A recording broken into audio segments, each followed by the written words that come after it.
moment that changed everything. The hall was silent, filled with hundreds of people from different parts of the world. Bright lights illuminated the stage. Cameras were pointed in every direction, and the air carried the weight of expectations. Sundar Pichai stood calmly at the center, dressed simply, his hands folded gently in front of him. He had spoken at countless events before, but today felt different. Today was not about technology or product launches. It was about something deeper. It was a global leadership summit, where the world's most influential voices came together to discuss values, humility, and the future of leadership. Sundar had been invited not just as the CEO of one of the biggest companies in the world, but as a symbol of quiet strength and resilience. As the moderator introduced him, a murmur spread through the audience. Everyone leaned forward, eager to hear his story. But just as Sundar took a step toward the microphone, a voice echoed from the front row. It was sharp, loud, and laced with arrogance. "What does someone like you know about leadership?" the man shouted. The audience froze. Cameras shifted toward the source. A tall man in a dark suit stood with his arms crossed, a slight smirk on his face. He was a well-known billionaire entrepreneur, famous for his aggressive business tactics and love for controversy. Everyone knew him. He thrived on public confrontations. "You grew up in a small house in India, didn't you?" The man continued, his tone mocking. "You're standing here pretending to inspire leaders, but let's be honest, you don't belong in this room. You're just lucky. Isn't that right?" A wave of shock rippled across the hall. Whispers rose. Some gasped. Others looked at Sundar, waiting to see how he would react. The insult wasn't subtle. It was meant to humiliate him in front of the world. Sundar paused, his eyes calm but thoughtful. Inside, memories he hadn't visited in years began to stir. He remembered his childhood home in Chennai. The narrow lanes, the small living room where the entire family gathered around a single black and white television. He remembered his father saving for months to buy him his first notebook. He remembered nights without electricity when he would study by candlelight, his mother sitting beside him, encouraging him with quiet strength. Those memories weren't weaknesses. They were the foundation of everything he had become. The man on the front row waited for Sundar to defend himself, perhaps to show anger or pride. But Sundar did something no one expected.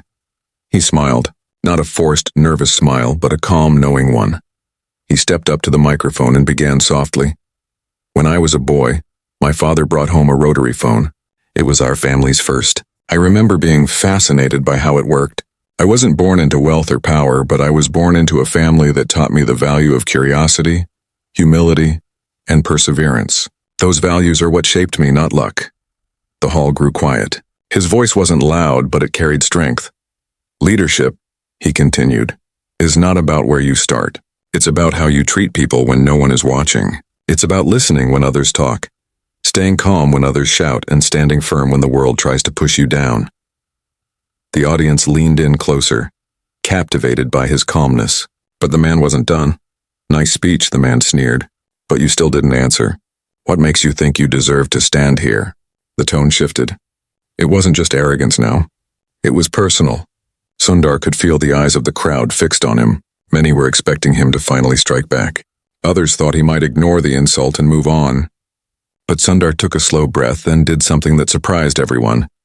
He stepped down from the stage and began walking toward the man. The sound of his footsteps echoed through the hall.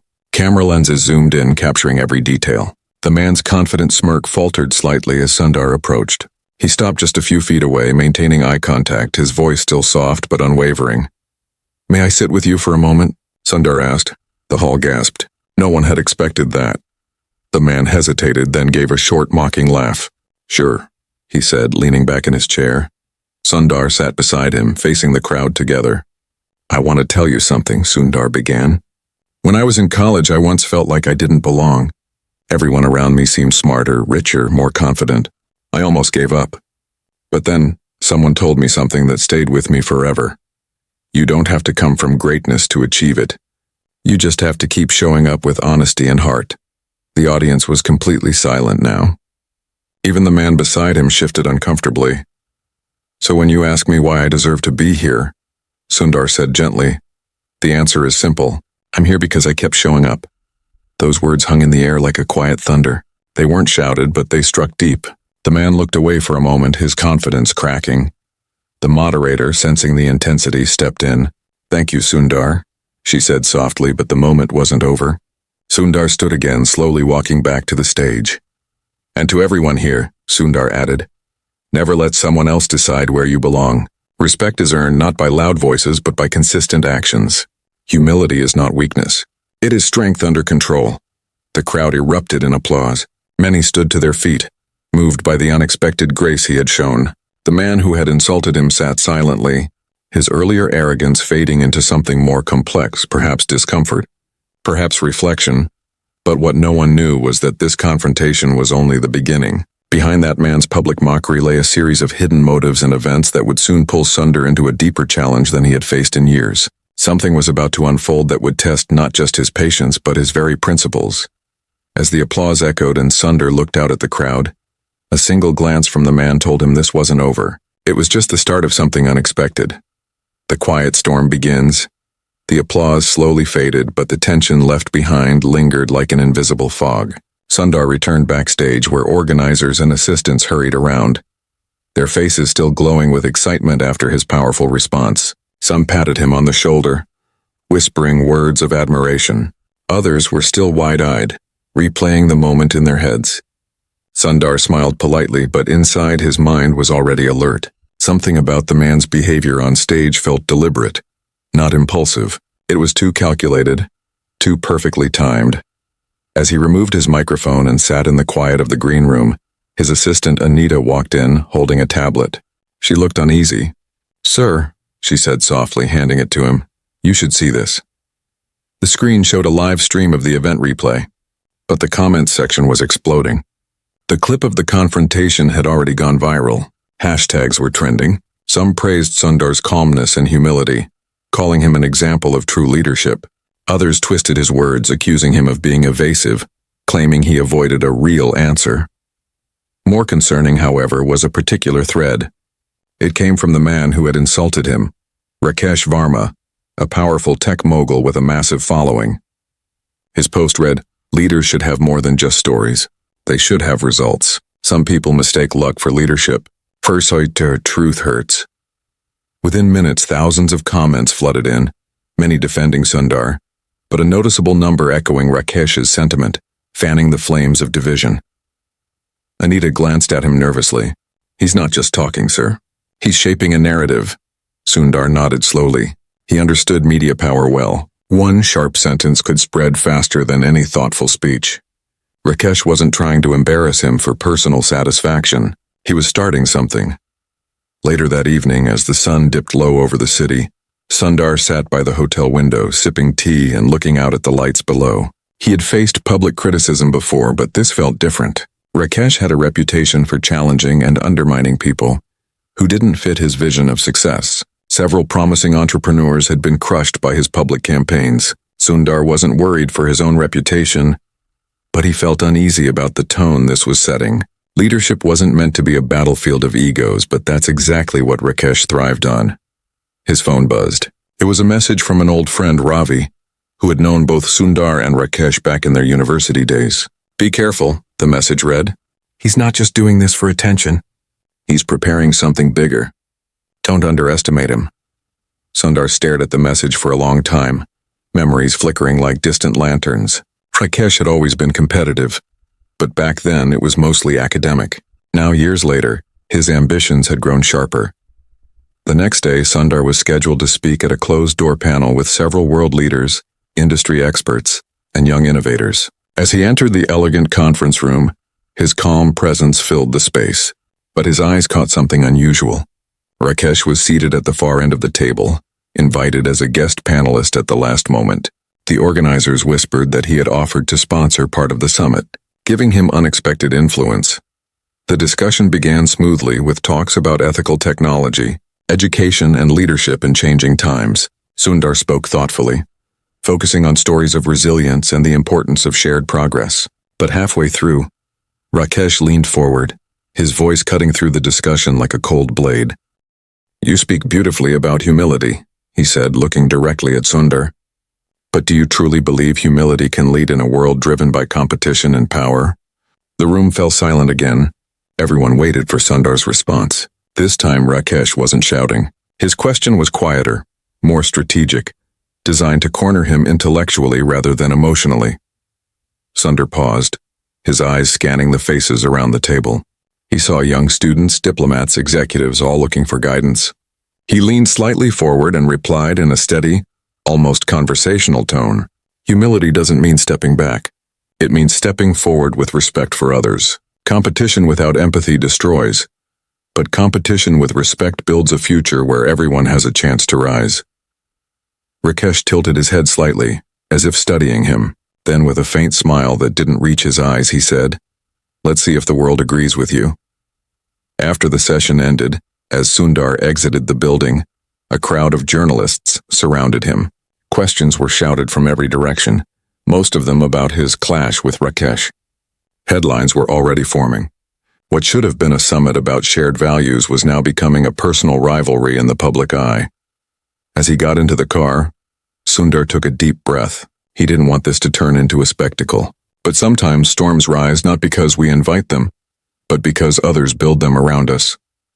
That night, as he reviewed the day's events, his assistant rushed into the room, pale and breathless. "Sir," she said, holding out her phone, "you need to see this now." On the screen was a leaked video. It showed Sundar in a private conversation with a group of young entrepreneurs from earlier that day, encouraging them to stay true to their values. But the video had been cut and edited to make it look like he dismissed the importance of strong leadership entirely. The clip was spreading fast, shared by several of Rakesh's associates. For the first time in many years, Sundar felt a chill settle in his chest. This wasn't just a disagreement anymore. This was the beginning of a quiet, calculated storm designed to test his character. The mask behind the smile. The night after the edited video spread, Sundar barely slept. His phone buzzed non-stop with calls from colleagues, journalists, and well-meaning friends offering advice. Some told him to respond immediately, to fight fire with fire. Others urged silence, believing the storm would pass on its own. But Sundar understood something most didn't. This wasn't a passing storm. It was being carefully built, piece by piece, like a chess game where every move was planned long before the first pawn was touched. Early the next morning, Sundar walked into his office at Google headquarters. The air felt different, heavier. Usually, his arrival was met with warm greetings and quiet respect. But today, whispers filled the hallways. Some employees looked concerned, others confused. On the large screen in the common area, a popular news channel was playing a segment titled, "Is Humility Weakness in Modern Leadership?" The panel debated his edited comments as if they were real. He sat down in the conference room with a few trusted executives. Their faces showed a mix of loyalty and worry. Anita, his assistant, opened a folder and placed it gently in front of him. "Sir," she said quietly, "we traced the source of the leak. It didn't come from our team. It came from a media company owned by Rakesh Varma." The room fell silent. Sundar looked at the papers, but he didn't need proof. Deep down, he had already suspected it. Rakesh was no longer throwing public insults. He was moving the fight into the shadows where narratives could be shaped without direct confrontation. One of the executives leaned forward. "We should issue a statement, maybe even take legal action," he suggested. "This is defamation. If we stay quiet, the wrong story spreads." Sundar nodded slowly. "We will speak," he said softly, "but not out of anger. Our response must reflect who we are, not who they want us to become." Later that day, he recorded a simple, heartfelt video from his office. There were no flashy edits, no defensive language. He spoke slowly, with sincerity, explaining the full conversation that had been cut and distorted. He reminded viewers that leadership wasn't about loud declarations, but quiet consistency. He didn't mention Rakesh once. He focused entirely on values. Within hours, the video went viral in its own way. Millions shared it, praising his calmness and clarity. But as he expected, Rakesh's camp responded quickly. Several influencers and media personalities began spinning new angles, claiming Sundar was backpedaling and playing the victim. The narrative war was intensifying. That evening, Sundar received an unexpected invitation. It was a private dinner hosted by one of the most influential global foundations. Many world leaders and industry giants would attend. The invitation had also been extended to Rakesh. Anita hesitated as she handed him the envelope. "This might not be a friendly room," she warned. Sundar studied the letter for a moment, then looked up. "Sometimes," he said quietly, "the places that feel unfriendly are the very places where the truth needs to be spoken the most." The dinner was held in a grand hall, its high ceilings decorated with elegant chandeliers. Soft music played in the background, but beneath the polished surface an unspoken tension lingered. Sundar arrived early, greeting people warmly, making quiet conversations with diplomats and young innovators. When Rakesh entered, the energy shifted. His smile was wide, but his eyes were cold. He walked confidently, shaking hands and drawing attention as cameras followed him. They finally came face to face near the center of the hall. Rakesh extended his hand, his voice smooth. "Good to see you, Sundar," he said with a smile that felt more like a challenge than a greeting. Sundar shook his hand gently, looking directly into his eyes. "Good evening, Rakesh," he replied calmly. Their handshake was brief but electric, like two opposing currents meeting in silence. During dinner, the Foundation's director stood to welcome everyone, speaking about the role of moral leadership in shaping the future. Then, unexpectedly, she announced a special panel discussion to happen immediately after the meal. Both Sundar and Rakesh had been selected to sit side by side and share their visions for the future of leadership. The audience buzzed with anticipation. The media quietly adjusted their cameras. As the discussion began, Rakesh spoke first. His words were sharp and well-crafted. He painted a picture of a world where strength and dominance were the only languages that mattered. "The world doesn't follow the humble," he said smoothly. "It follows those who take control." His tone was persuasive, and some nodded in agreement. When it was Sundar's turn, he didn't raise his voice or counter with aggression. He told a story. He spoke of his father's sacrifices, of teachers who believed in him when no one else did, of ordinary people who changed his life through quiet acts of kindness. He described leadership not as a throne, but as a bridge, something that connects rather than divides. The room grew still. Even those who admired Rakesh leaned forward, drawn into the story. Sundar wasn't competing for applause. He was reminding them of something they had almost forgotten. But just as the discussion seemed to lean in his favor, a moderator handed Rakesh a note. He smiled faintly as he opened it. "Interesting," he said aloud, looking at Sundar. "Before we continue, perhaps Sundar would like to explain this?" He passed the note to the moderator, who read it into the microphone. It was a claim, an accusation, that a large donation made by Google to a small education non-profit in India was connected to a family member of Sundar. The implication was clear. Conflict of interest gasps spread through the room. Cameras flashed. Sundar's expression remained calm, but inside he felt the weight of the trap.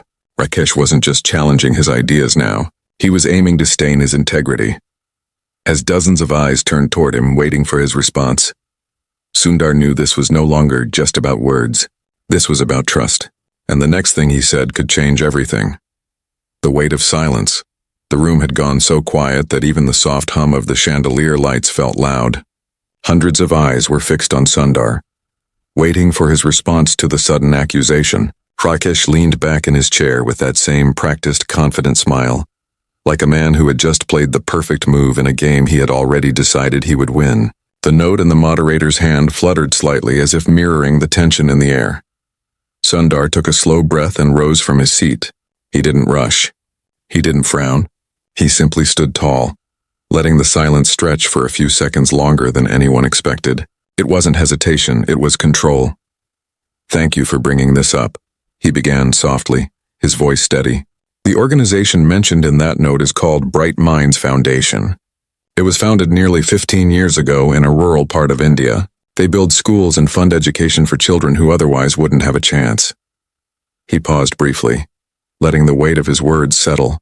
"Yes, my cousin is one of the local volunteers who helps coordinate programs on the ground. But every donation has been publicly documented, legally cleared, and carefully audited. Nothing has ever been hidden. I am proud of the work they do, and I have never profited a single rupee from it." The moderator's face softened as she listened. Some members of the audience nodded slowly, realizing the accusation was thinner than it first appeared. But Rakesh wasn't after proof, he was after perception. He knew that in the age of instant headlines, even a hint of scandal could cast long shadows. "That's a nice explanation," Rakesh said casually, his smile widening. "But people will believe what they want. Sometimes even the appearance of favoritism can ruin reputations." Sundar looked at him calmly. "And sometimes," he replied, "people try to use shadows to block out the light." A few quiet murmurs spread through the crowd. The moderator quickly shifted the discussion back to leadership topics, but the energy in the room had changed. Sundar had addressed the accusation clearly, but he could feel the unspoken questions lingering in some faces. Once a seed of doubt is planted, it doesn't vanish overnight. It grows in silence. After the dinner, as guests mingled, journalists approached Sundar for comments. He answered politely, but kept his responses measured. He knew anything he said could be twisted into tomorrow's headline. Anita stayed close, whispering updates in his ear. "We've checked," she murmured. "The documents are clean. There's no legal ground for what he implied." "He doesn't need legal ground," Sundar replied softly, eyes scanning the room. "He just needs to keep throwing shadows until people stop looking at the truth." Later that night, as the city lights shimmered outside his hotel window, Sundar sat alone at a small desk. He opened his laptop and reviewed every transaction made to Bright Minds Foundation over the years. His cousin's name appeared only in volunteer records, never in financial matters. Everything was clean. Yet he knew tomorrow's headlines wouldn't read donations clear of wrongdoing.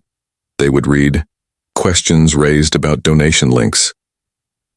Perception was a storm that didn't need evidence to gather strength. He received a message from Ravi, the old friend who had warned him before. "Rakesh is setting the board," it read. "He's not fighting for today. He's preparing for something bigger. Check the boardrooms. He's trying to shake confidence in you at the highest levels." The words echoed in his mind as he closed his laptop. He understood now. Rakesh wasn't just trying to humiliate him publicly. He was attempting to weaken the trust of the people who stood behind him. If he could create enough doubt, even the strongest structures could crumble from within. The next morning, Sundar entered a high-level meeting with the board. The atmosphere was unusually stiff. Though most members respected and trusted him deeply, some wore guarded expressions. One of them cleared his throat and said carefully, "Sundar, we know the accusations are likely baseless, but investors are already asking questions. Some want to delay the new education initiative launch until this situation is clarified." He listened quietly, then responded with calm precision. "I understand the concern. I will personally make every document, every donation, every record public. Transparency isn't a weakness. It's our strength. I will not allow shadows to define our story." His quiet certainty carried weight. Some board members nodded, reassured by his composure. But he also saw the subtle flickers of uncertainty in others, the kind that didn't come from evidence but from fear of perception. Later that day, he met with his cousin via video call. She appeared in her modest home, surrounded by shelves of books and photographs of smiling children. "I heard what happened," she said, her voice trembling slightly. "I never thought helping those kids would bring this kind of trouble." Sundar's expression softened. "You did nothing wrong," he reassured her. "Don't let their noise make you doubt your light." After the call, Sundar sat back in his chair and closed his eyes for a moment. He wasn't angry. Anger was easy. What he felt was something deeper, heavier. He had built his life on the belief that truth, patience, and integrity would always prevail. But now, for the first time in years, he felt the sharp edge of how fragile public trust could be when someone deliberately chose to twist the story. As the sun set behind the skyline, Anita walked in with a worried look. "Sir," she said softly, "we've received an anonymous tip. There's going to be another leak tomorrow morning, and this time, they say it's personal." Sundar opened his eyes slowly, his mind sharpening like a blade being drawn from its sheath. The quiet storm was growing louder, and the next wave was coming straight for him. The crack in the mirror dawn broke with a dull, gray sky hanging over the city. The light that filtered through Sundar's hotel window felt muted, as if the world itself was holding its breath. Anita entered the room quietly, a tablet clutched tightly to her chest. Her usually calm face carried a trace of fear. "Sir," she said, her voice low. "It's out." Sundar took the tablet, his eyes scanning the headlines splashed across every major news platform. Exclusive. Secret emails reveal Sundar Pichai's personal involvement in controversial education deal. Below the headline were screenshots of emails, edited, highlighted, taken out of context. The story claimed that Sundar had personally arranged for large sums of money to be funneled to his cousin's foundation for personal benefit. Though the accusations were false, the emails were real. Fragments of genuine internal communications deliberately twisted to tell a different story.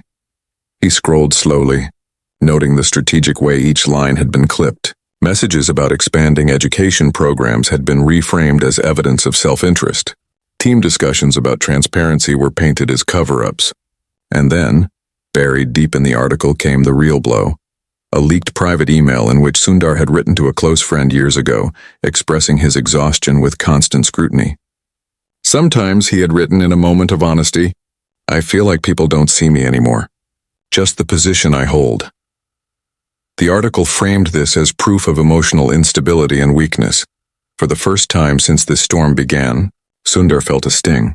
Not of fear, but of something more personal. They weren't just questioning his actions anymore. They were dismantling his humanity. They had taken his vulnerability and turned it into a weapon. By mid-morning, the media frenzy was relentless. Reporters crowded outside the building.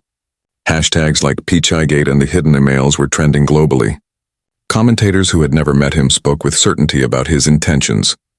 Business shows speculated about how this scandal might affect investor confidence. Rival companies stayed silent, watching from the shadows, waiting to see how far the story would spread. Inside the boardroom, the atmosphere was brittle. A few members spoke cautiously, their words carefully balanced between support and concern. One of the newer members leaned forward, his hands clasped tightly. Sundar, he said slowly, we trust you. But this is spreading faster than we can contain. Perception is becoming reality out there. Sundar listened in silence. His hands rested calmly on the table, but his mind was running through possibilities. He knew reacting defensively would only feed the fire. At the same time, ignoring it wasn't an option anymore. This wasn't just an attack on his reputation.